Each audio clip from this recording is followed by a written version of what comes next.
ಇವತ್ತು ಯಾವ್ದಿತ್ತು exam? Science bro. Okay, ಹೇಗಿತ್ತು exam? Bro ಒಂದ್ ಮಾತು ಹೇಳ್ತೀನಿ, ಬೆಳಗ್ಗೆ ತಿಂದಿದ್ದು ಊಟನೇ ಜ್ಞಾಪಕ ಇರಲ್ಲ. ಒಂದ್ ವರ್ಷದಿಂದ ಪಾಠ ಮಾಡಿರ್ತಾರೆ, ಟೀಚರ್ ಪಾಠ ಮಾಡಿದವ್ರಿಗೆ ಅರ್ಥ ಆಗಿರಲ್ಲ, ನಮ್ಗೆ ಏನ್ ಅರ್ಥ ಆಗಿರುತ್ತೆ? ಸುಮ್ಮನೆ ಎಕ್ಸಾಮ್ ಕೊಟ್ಟಿದ್ರೆ ಮಾತ್ರನೇ ಎಕ್ಸಾಮ್ ಬರೆಯಕ್ಕಾಗೋದು. ಹಾ. ಎಕ್ಸಾಮ್ ಕೊಟ್ಟು ವೇಸ್ಟ್ ಮಾಡ್ತಾರೆ, ಕೊಟ್ಟಿಲ್ಲ ವೇಸ್ಟ್ ಮಾಡ್ತಾರೆ. ಏನ್ ಬ್ರೋ, ಗಂಡ್ಮಕ್ಳು ಚೂಂಜಿ ತಾಡ್ತಾರಲ್ಲ ಇವ್ರು, ಇವ್ರಿಗೇನ್ ಆಟ ಹೋಗೈತು? ನಾವೇನ್ ಫ್ರೆಂಡ್ಸ್ಗಳಲ್ಲ. ಓಕೆ, ಅಂದ್ರೆ ಎಕ್ಸಾಮ್ ಅಲ್ಲ, ಎಕ್ಸಾಮ್ ಹಿಂಗಿರ್ಬೇಕಂದ್ರೆ ಈಗ ನೋಡಿ ಹೆಂಗಿರ್ಬೇಕು, ಹಾ. ಅದೇ ಎಕ್ಸಾಮ್. ಓಕೆ ಬ್ರೋ, ಇವತ್ತು ಯಾವ್ದಿತ್ತು ಎಕ್ಸಾಮು? ಸೈನ್ಸ್. ಹೇಗಿತ್ತು ಎಕ್ಸಾಮು? ನಿನ್ನೆ ಮೊನ್ನೆ ಮಾಡಿ ಊಟನೇ ಮಾಡಿದ್ದೆ ನೆನ್ಪಿಲ್ಲ. ಒಂದ್ ವರ್ಷದಿಂದ ಮಾಡಿರೋ ಪಾಠ ಏನ್ ನೆನ್ಪಿರುತ್ತೆ? ಓಕೆ, ಇಂಗ್ಲಿಷ್ ನಮಗ್ ಬರೋದೇ ಇಲ್ಲ. ಹಾ. ಬರ್ತೀರಿ ಒಂದೇ ಗೊತ್ತಿಲ್ಲ, ಅದಕ್ಕೆ ಬರ್ತಿದ್ದೀರಿ. ಹ್ಮ್. ಅದೇ ಏನು ಗೊತ್ತಿಲ್ಲ. ಎಷ್ಟು ಮಾರ್ಕ್ಸ್ ಬರ್ಬೋದು?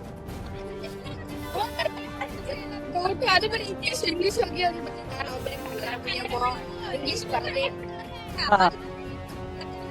ಅಲ್ಲ, ವರ್ಷ ಪೂರ್ತಿ ಓದಿರ್ತೀರಲ್ವಾ? ಓದೇ ಇಲ್ಲ? ಮನೇಲಿ ಏನು ಕೇಳಲ್ವಾ? ಏನೋ ಅಂತ ಹೇಳೋದು. ಯಾವ ಸಬ್ಜೆಕ್ಟ್ ಅಂದ್ರೆ ಓಕೆ,